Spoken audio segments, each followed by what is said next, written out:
जय माता दी। नवरात्र के 7वें दिन का बहुत महत्व है, क्योंकि इस दिन माँ कालरात्रि की पूजा होती है और माँ कालरात्रि शत्रुओं से, विरोधियों से, यहाँ तक कि मुकदमे से और झगड़े लड़ाइयों से हर जगह आपको या तो बचा लेती है या फिर आपको विजय दिलाती हैं। तो माँ का ये रूप बहुत ही भयंकर माना जाता है, माँ कालरात्रि का।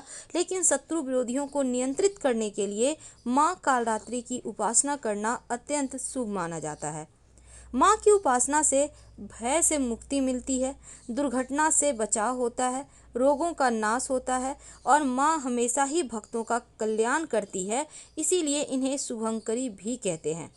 तो नवरात्र के जो 7वां दिन है, इस दिन लौंग का एक छोटा सा प्रयोग किया जाता है, ताकि एक माँ का एक विशेष मंत्र और ये लौंग, ये दोनों मिलकर आपके शत्रुओं को शांत कर देगा, उनको नाश कर देगा। देखिए, माँ का रंग काला है और ये 3 नेत्रों वाली हैं। तो माँ कालरात्रि के गले में विद्युत की अद्भुत माला है और इनके हाथों में खड्ग और कांटा है।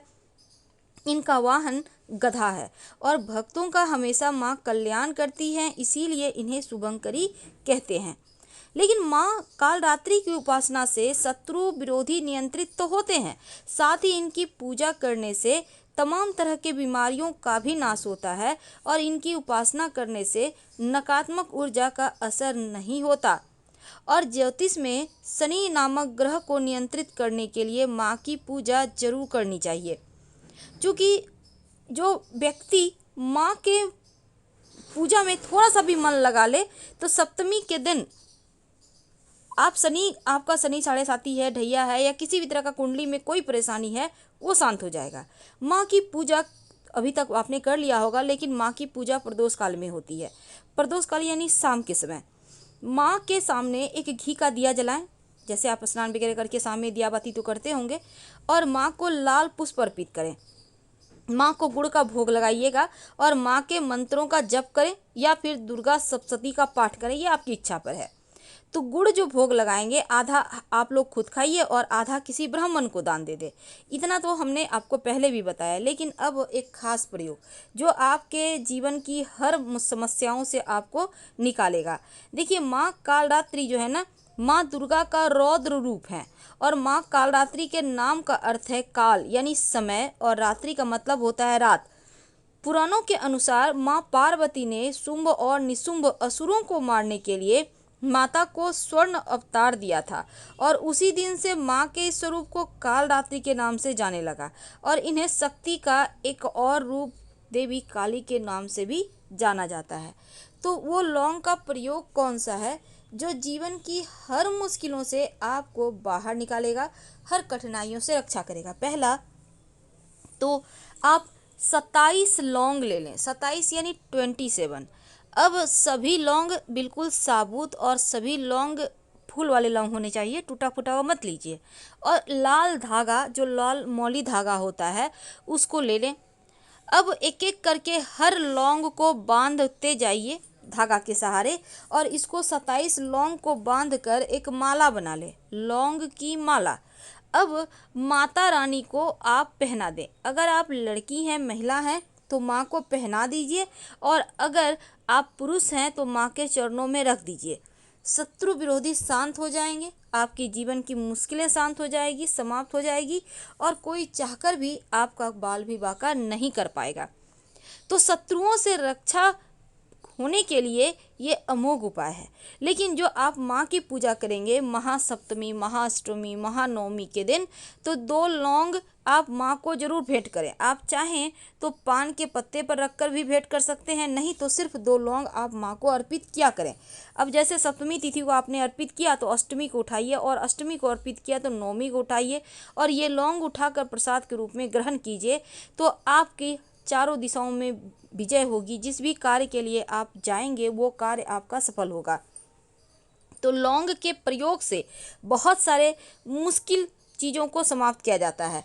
तो जब आप शाम में दिया बाती करेंगे तो दीपक में भी आप लौंग डाल सकते हैं, लेकिन एक छोटा सा प्रयोग जो आपके शत्रुओं से आपकी रक्षा करेगा। इसके लिए थोड़ा सा आपको, जैसे आपको चाहिए होगा 108 दाने लौंग, 108 याद रखिए, इससे कम नहीं और ज़्यादा भी नहीं।